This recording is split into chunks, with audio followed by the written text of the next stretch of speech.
was it was often a contest of who had the better drug dealer, which Yeah. sucked. Like who's getting the best pharmaceutical products. Like if I can't get the things I need, I'm not going to look the way I want to look. And that's, man, like I would rather compete with these guys on work ethic and discipline and commitment. Yeah, because there was a year where you stepped back for a bit. Was it 2015 to 2016? I had to go through your contest pictures to kind of see.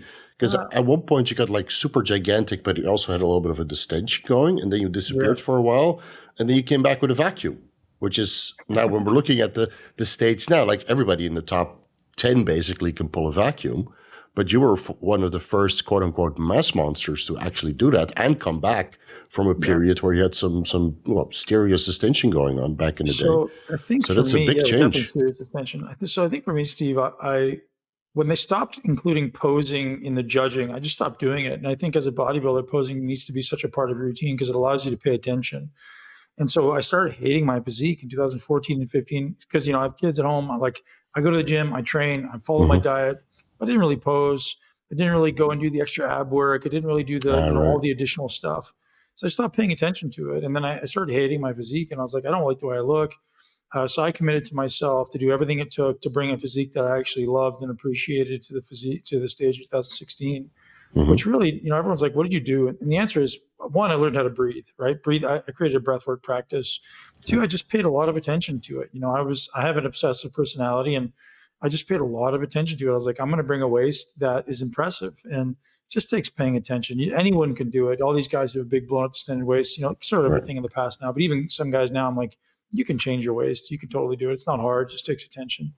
So what did you change then from in the past besides the breathing techniques and more frequent posing? Was it a dietary change or a drug change? Like we heard about the palumboism and the GH gut and all those things. And I don't think it was any of that stuff. Like, I don't think it was GH or steroid abuse.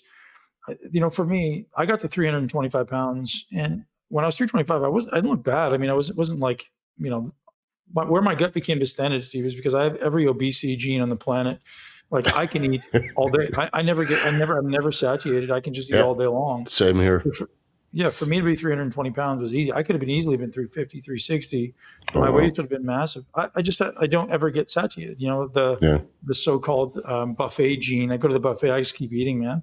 So as a bodybuilder, that's a great thing because you can grow. But when it comes down to like not paying attention to your diet, I just would blow it out in the off season. Right. So in the year that I came back, I was like, I'm just going to control my portions. I also had the discipline to control my portions when I needed to. So I just dropped my calories down a little bit, never got so sort of big and distended in the off season. And, I never really was a big growth hormone guy to begin with. I never really used more than 6 IUs, which, for an average person is high, but for a bodybuilder is very low. I use more right now. Yeah. And I know guys who used way more. It's I remember Dexter saying he was using 18 IUs a day, and I was like, I talked to several of them, and it's some guys can just handle more, and their waist doesn't grow either. And then other guys on 4 IUs, 6 IUs, their waist grows. And is that the IGF response, or is that buildup of visceral fat from the inter-workout nutrition? Right? It's hard to pinpoint because a lot of these guys, they don't really do organ imaging or fibro scans or that kind of stuff. I'm not sure if you did that back in the day, where you kind of kept track of your organ health. Seems to be a little bit more popular I did nowadays. Blood work. I didn't do any visceral imaging. I obviously did DEXA scans to see what my visceral fat was like. And so that was my goal in 2016, to make sure I had no visceral fat left. And I think I did a pretty good job. So, yeah, I mean, when you stepped on stage, you pulled that vacuum. I mean, you were slightly downsized. And I'm not sure if that's like a loading protocol thing, or that you simply just reduced the food portions in the off season. And started at a little bit lighter body weight. Like there's so much that goes into it. You see it with a lot of pros that kind of downsize for a while to bring the waist back in, that they can't achieve that crazy fullness anymore. Yeah. And I think also part of that is like the crazy loading protocols that they did in the 90s and 2000s, just 3, 4, 5 days of carb loading, insulin, anadrol, and then you're a little bit backed up by the time you hit the stage. I was just, man, I definitely didn't aggressively load. We'll say that because, I did all my preps from after 2012 and 2012, I did with Chad Nichols. Yeah. And the rest of them I did by myself.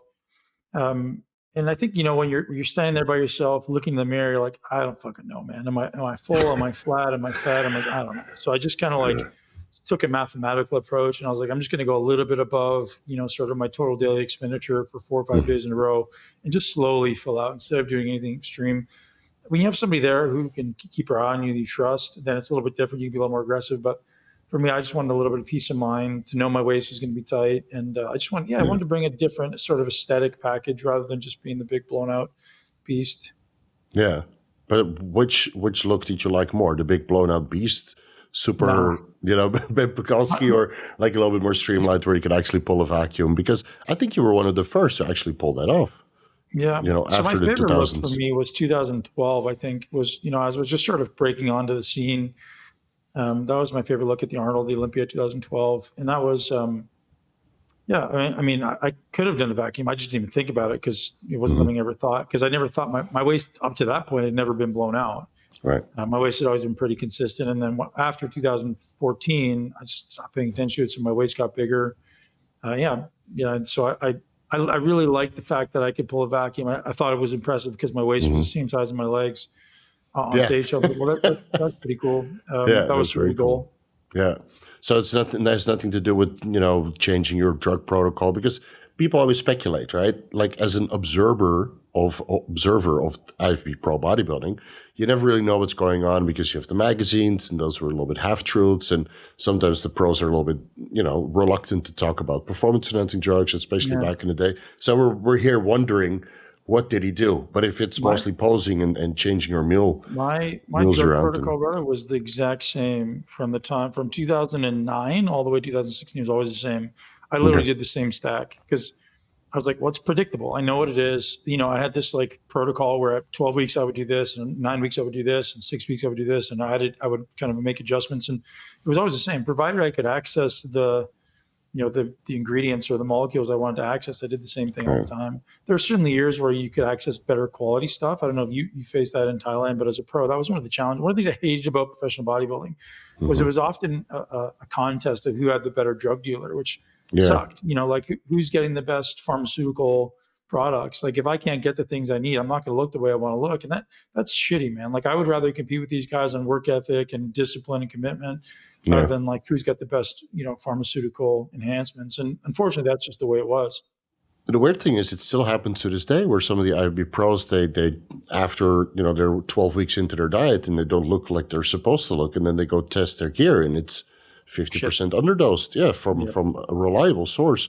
Now, having a YouTube channel talking about drugs predominantly, people find me, so I can basically get anything I need, even Increlex, pharmaceutical GH, pharmaceutical steroids. It's all available here, luckily. So I don't have to handicap myself to just underground labs only. There's even now decent underground labs after 15 years of absolute junk, using ethyl oleate and propylene glycol and all these synthetic carrier oils that you don't really want to use. So now we finally got some high quality UGLs, but even then I would rather stick with pharmaceutical